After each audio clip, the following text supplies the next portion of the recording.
திமுக காங்கிரஸ் கூட்டணியில் விரிசல் ஏற்பட்ட நிலையில் இன்றைய தினத்தில் அதில் இறுதி முடிவு எட்டப்படும் என எதிர்பார்க்கப்படுகிறது. காங்கிரஸ் தேசிய தலைமையின் அறிவுறுத்தலின் பேரிலேயே சிதம்பரம் உள்ளிட்டோர் தற்பொழுது முதலமைச்சரை சந்திக்க சென்றிருப்பதாகவும் கூறப்படுகிறது.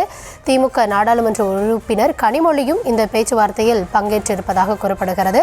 ஏற்கனவே அவர் டெல்லி சென்று எதிர்க்கட்சித் தலைவர் ராகுல் காந்தியையும் சந்தித்திருந்தது குறிப்பிடத்தக்கது. இந்த நிலையில் தற்பொழுது இந்த பேச்சுவார்த்தை அடுத்து முடிவு எட்டப்படுமா என்ற கேள்வி நீடிக்கிறது. இந்த தருணத்தில் நம்முடைய பத்திரிகையாளர் சிவப்பிரியன் அவர்கள் நம்முடைய இணைந்திருக்கிறார். சார் வணக்கம். காங்கிரஸ் திமுக கூட்டணியில் தற்பொழுது நடைபெறக்கூடிய இந்த மூவ்ஸ், இதை நீங்க எப்படி பாக்குறீங்க? கூட்டணியை பொறுத்தவரையில அவங்களுக்கு நம்பர்ஸ்ல தான் ப்ராப்ளம் இருந்தது. கூட்டணியை தொடரணுமா இல்லையா அப்படிங்கிற அளவிற்கு காங்கிரஸ் ஹைகமாண்ட் தலைமை யோசிச்ச மாதிரி எனக்கு தெரியல. காங்கிரஸ் கட்சியில் இருக்கக்கூடிய சில தலைவர்கள் அதை பற்றி பேசிக் கொண்டிருந்தார்கள். தாவேகாவோடு சென்றால் நன்றாக இருக்கும், தாவேகா ஒரு புது கட்சி அப்படிங்கிற விஷயங்கள் இருக்கும்.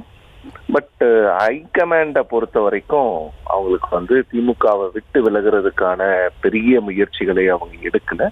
இந்த மாதிரி விஷயங்களை அவங்க பண்ணவே இல்லை. ஏன்னா அவங்களுக்கு காங்கிரஸ் கட்சியை பொறுத்த வரையில திமுகவினுடைய அந்த உதவி பாராளுமன்றத்தில் தேவைப்பட்டு கொண்டிருக்கிறது. அதனால திமுக ஒரு ரிலையபிள் ஆலை, வேற எந்த ஒரு பெருமளவுல பிரச்சனைகள் கூடாதவர்கள் அவர்கள் நம்மளோடு நிற்கிறார்கள். அதனால் அவர்களை விட்டு அவர்களுக்கு தேவையான இந்த நேரத்தில் விட்டு நாம் செல்லக்கூடாது அப்படிங்கறதா இருந்தது.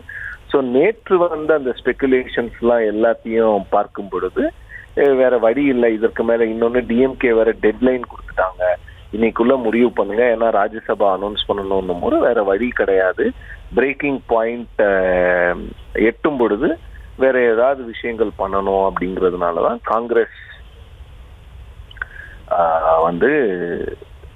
முக்கிய தலைவர்களான சோனியா காந்தி அவர்களும் திரு மல்லிகார்ஜுன கர்கே அவர்களும் ரொம்ப வெளிப்படையாக இந்த ஒரு முடிவை எடுத்திருக்கிறார்கள். அதாவது சிதம்பரம் போன்ற ஒரு மூத்த தலைவர், அவர் காங்கிரஸ் கட்சியினோட மூத்த தலைவர் மட்டுமல்லாமல் அவர் முதலமைச்சர் அவர்களோடு நெருக்கமாக இருக்கக்கூடியவர், கொஞ்சம் பக்குவமா பாலிடிக்ஸை பேசக்கூடியவருங்கிறதுனால அவரை அனுப்பிச்சு நீங்க இந்த சீட் ஷேரிங் டாக்ஸை கண்டினியூ பண்ணுங்க அப்படின்னு சொல்லியிருக்கிறாங்க.